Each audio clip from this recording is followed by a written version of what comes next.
असदुद्दीन ओवैसी इस वक्त हमारे साथ बातचीत करने के लिए मौजूद हैं। सर, अजमेर शरीफ दरगाह को लेकर के जिस तरीके से ये दावा किया जा रहा है कि वहाँ हिंदू मंदिर था, आपने एक ट्वीट भी किया है, उसको आप किस तरीके से देख रहे हैं? एक बात बताइए, 800 साल से दरगाह है। जितने प्रधानमंत्री बने हैं देश में, नेहरू से लेकर नरेंद्र मोदी तक, सब चादर भिजाते हैं। साउथ एशिया में जितने हमारे नेबरिंग कंट्रीज़ है, उनसे ऑफिशियल डेलीगेशन जाता है वहाँ पर।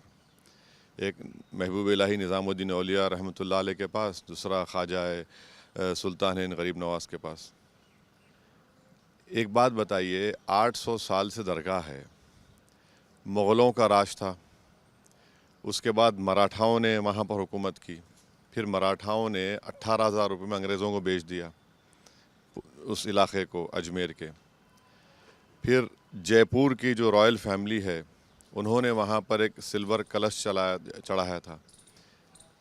जितने मुग़लों के ख़त्म होने के बाद वहाँ की जितनी राजपूताना, उन्होंने उसकी सरपरस्ती की।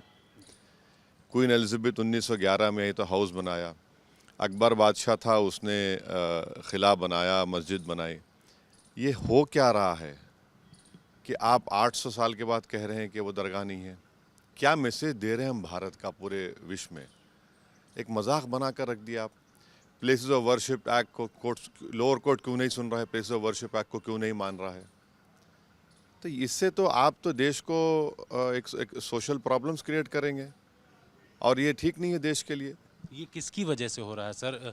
जो हिंदू संगठन है, जो वहाँ लोग गए थे, 20 तारीख को इसको लेकर के सुनवाई है, आपको क्या लगता है किसकी वजह से तमाम चीज़ें हो रही? इन तमाम का ताल्लुक आरएसएस बीजेपी से है।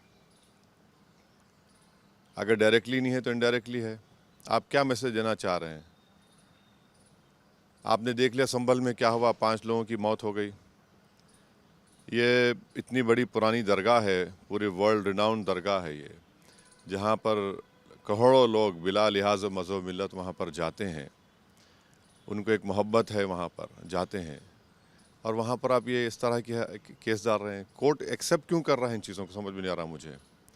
दिल्ली से लॉयर्स लाकर डालते हैं, तो इस रुकेगा कहाँ फिर ये? जो राम मंदिर बाबरी का जजमेंट आया था, मैं उस वक्त से कह रहा हूँ कि सुप्रीम कोर्ट ने जो फैसला दिया आस्था की बुनियाद पर दिया, जो गलत है। और जब डीवाईसी चंद्रचूड़ सीजीआई थे, तो उन्होंने इसको रोक लगा सकते थे, रोक नहीं लगाई उन्होंने उसको। वो खुद जजमेंट लिखे राम मंदिर का, जिसमें कई जजेस भी थे, जिसमें उन्होंने प्लेसेस ऑफ वर्शिप एक्ट को कहा कि बेसिक स्ट्रक्चर का हिस्सा है। तो ये सब तमाशे हो रहे हैं, लोग मर रहे हैं, फायरिंग में मर रहे हैं, दंगे में मर रहे हैं, तो देश कहाँ जाएगा फिर? लेकिन सर, जिस तरीके से वहाँ पर निशान मिल रहे हैं, क्या निशान चाहे स्वास्तिक, बहुत सारे हिंदू संगठन ऐसी फोटोज जारी कर रहे हैं। देखिए, आपने पढ़ा वो जो शारदा साहब ने किताब लिखा कि ट्रेडिशन बोलता है, ट्रेडिशन को मानेंगे या फिर आप कानून को मानेंगे? मैं भी कोई किताब ला लूँगा तो कल जाके मैं किसी के इबादत गाह बोल दूँ कि वो मस्जिद थी, बोलूँ मैं? कहाँ रुकेंगे फिर आप?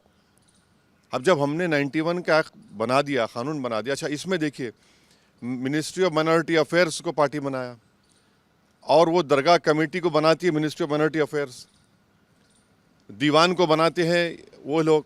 अब क्या जवाब देंगे नरेंद्र मोदी? यही तो हम कह रहे हैं, जो सियासत नरेंद्र मोदी कर रहे हैं इस देश में, अब ये इन्हीं के गले का सांप बनेगा। अब उनको कल जब कोर्ट सुनवाई करेगा 20 दिसंबर को, माइनॉरिटी मिनिस्ट्री क्या करेगी? किरण रिजिजू क्या जवाब देंगे? नरेंद्र मोदी की सरकार क्या जवाब देगी? वो दरगाह है बोलेगी, नहीं बोलेगी? वो एएसआई क्या जवाब देगा?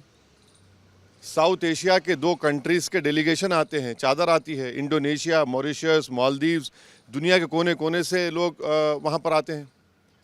इससे ये क्या भारत के हक में है ये सब चीज़ें? ये क्यों नहीं देख रहे हैं बीजेपी सरकार ये? कैमरामैन कुंज बिहारी के साथ जितेंद्र सिंह, आज तक।